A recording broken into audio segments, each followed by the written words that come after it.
I'm Amy at EuroLuxHome.com. Thanks for hanging out with me today here on YouTube. Be sure to like this video, subscribe to our YouTube channel, and maybe even share it with a friend who might also enjoy learning about European antiques. I am so often asked, how can someone sell their antique or vintage item? So I thought I would make this series on how best to do it. So we have a 4-part series, so if you've missed it, go back and watch the one on how to value or set the price for your antique or vintage piece. Today we're going to talk about where should you sell your piece, and you have some options locally, and then we'll have another video about online options. And finally, I'm going to leave you with some tips for success on how you can sell your antique or vintage item. So let's jump right into it today. But to start with, you have some considerations. The first is, what is your goal? Are you actually trying to make some money on what you have, or do you really just want to move it out and make more space in your home? Did you inherit some items, or somebody gave you something and you really aren't emotionally attached to it, and you really would rather just find somebody else that would love this piece? You also have to consider, how much work are you willing to do? You can put in a lot of time and effort into getting the very best price for your antique or vintage thing, or you could do it the easy way. So you really should think about that when you first get started. What is your time frame? Do you really need to get rid of some things fast? Are you moving and you need to have these things gone within a short period of time? Or do you have all the time in the world until you can find just the perfect buyer for your item? And finally, the most critical question for today is, are you willing to ship something? Because that will determine whether you want to try and sell it locally or online. So today we're going to discuss those local options. If you want the easier route and you think, no way, I don't know how I would ship furniture, and I don't want to have to fool with that. And so local is probably the best option for you. So let's talk about the easiest and fastest local option. And that would actually be to donate it or give it away. We always recommend seeing if maybe your children or other family members or friends would be interested in the item. Maybe you could pass it on, and that would be the simplest and quickest thing.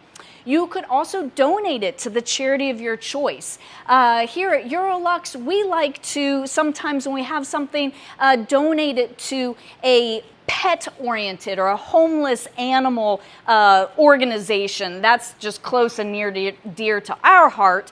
But perhaps there's other charities that you support that you could donate to their thrift store, or just to them, to the organization, and they could sell the item.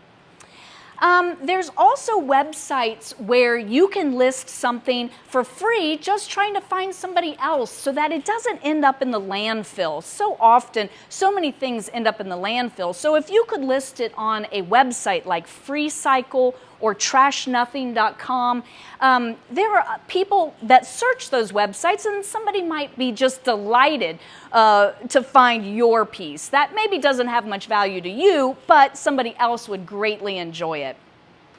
So the next easiest way to sell or get rid of something that you have would be to hire an estate liquidator or contact a local auction house. Now keep in mind, the faster that you move something, generally the lower the price. So while it's very easy to hire an estate liquidator company that could come in and just clear the whole house out, or contact an auction house and they can put everything up for sale, it's over, it's done, you get your check.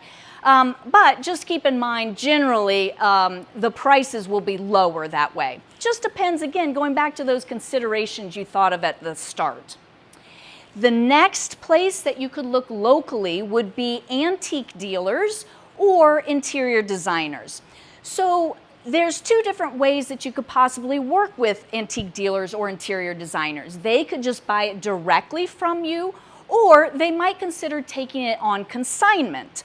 And consignment fees can vary, so you'll want to ask what the consignment fee is.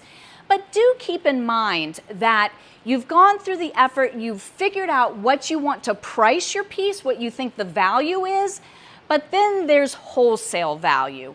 And so a dealer or an interior designer only is going to buy it if they think they could make some money on it. So generally, you're going to have to drop the price significantly.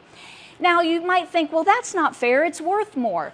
Yes, but that person is working for you. They are taking on some of the work that you don't want to do because you just want to move it fast. And so if they take it, you are actually paying the commission or part of the sales price or the consignment fee is for access to their customer base. They've developed through their business a customer base. They perhaps know where to place this piece. And of course, it's taking up space and overhead in their store. So they also need to earn money on that. So it's just something to think about if you reach out to a dealer or a designer that they need to make a little bit too. Another great local option where you can keep all of the money would be Facebook Marketplace or your local Craigslist. You'll want to take good pictures and put a nice description, but be sure to be safe about it. You want to, if you're going to meet someone, meet them in a public place or make sure that you've told someone that somebody is coming. You just really want to be smart about your safety and be aware that there are a lot of scammers out there that do look on Facebook Marketplace or Craigslist trying to take advantage of people. So make sure you're just aware of that. If it seems too good to be true, it usually is. Now, finally, you might just actually have an estate sale or a garage sale, a yard sale, a tag sale, lots of ways to describe having a sale at your house. That is generally the most amount of work for a local option. And or you could get a booth in a local antique show or a local flea market and actually take your pieces there and sell on a Saturday. So those are some great ideas, some options for you of where to sell your piece locally if you really don't want to ship.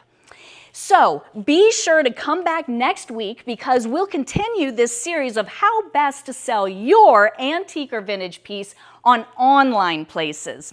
So remember to like this video, subscribe to our YouTube channel, and maybe even share it with a friend who might also enjoy learning about how to best sell their antique or vintage piece. See you next time!